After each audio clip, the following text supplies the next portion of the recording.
بیوی سے ہم بستری اور جماع کرنے کا مکمل اسلامی طریقہ کیا ہے اور اس کے آداب کیا ہیں اور دعائیں کیا ہیں؟ تو اس کا جواب یہ ہے کہ مباشرت کا شرعی طریقہ یہ ہے کہ جب شوہر ہم بستری اور جماع کرنے کا ارادہ کرے تو ہم بستری اور جماع سے پہلے عورت کو جماع کے لیے مانوس کرے اور بوس و کنار ملاعبت کرے، یعنی بیوی کے بوسے لے اور پیار و محبت کی باتیں کرے وغیرہ، اور جس طرح ہو سکے بیوی کو بھی مباشرت اور جماع کے لیے تیار کر لے، اور اس بات کا ہر مباشرت کے وقت خیال رکھے کہ فوراً ہی جماع شروع نہ کر دے، اور صحبت کے وقت قبلہ کی طرف پاؤں یا منہ وغیرہ نہ کرے، اور جتنا ہو سکے پردہ کے ساتھ صحبت کرے، کسی کے سامنے حتیٰ کہ بالکل ناسمجھ بچہ کے سامنے بھی صحبت نہ کرے، اور صحبت کے وقت بقدر ضرورت ستر کھولے۔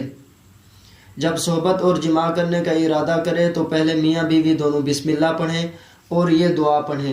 اللہم جنبنا الشیطان وجنب الشیطان ما رزقتنا۔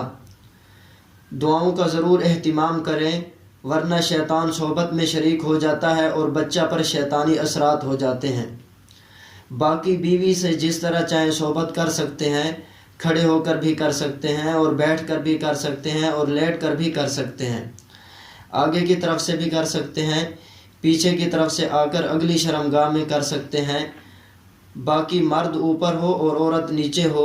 یا اس کے برعکس کہ عورت اوپر ہو اور مرد نیچے ہو، سب طرح بیوی سے صحبت کرنا جائز اور درست ہے۔ البتہ دبر یعنی پچھلی شرمگاہ پخانہ کے مقام میں صحبت کرنا جائز نہیں، حرام ہے۔ اور جماع میں بہتر طریقہ یہ ہے کہ عورت نیچے ہو اور مرد اوپر، اگرچہ اس کے برعکس بھی جائز ہے۔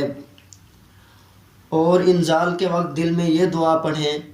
اللہم لا تجعل للشیطان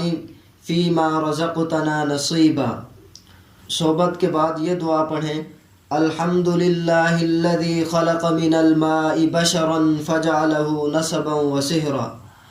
اور صحبت کے وقت اس بات کا بھی ضرور خیال رکھیں کہ عورت کی بھی شکم سیری ہو جائے، اور اگر مرد عورت سے پہلے فارغ ہو جائے تو اسے عورت کے فارغ ہونے تک برابر مشغول رہنا چاہیے، ہٹنا نہیں چاہیے، ورنہ عورت کی طبیعت پر اس سے بڑا بار پیدا ہوگا، اور بسا اوقات اس کا خیال نہ کرنے کی وجہ سے آپس میں نفرت اور دشمنی پیدا ہو جاتی ہے، جو کبھی جدائیگی کا بھی سبب بن جاتی ہے۔ اور صحبت کے بعد دونوں میاں بیوی پیشاب کر لیں، تاکہ اگر منی کا کوئی قطرہ سوراخ میں رہ گیا ہو تو وہ بھی خارج ہو جائے۔ واللہ تعالی اعلم بالصواب۔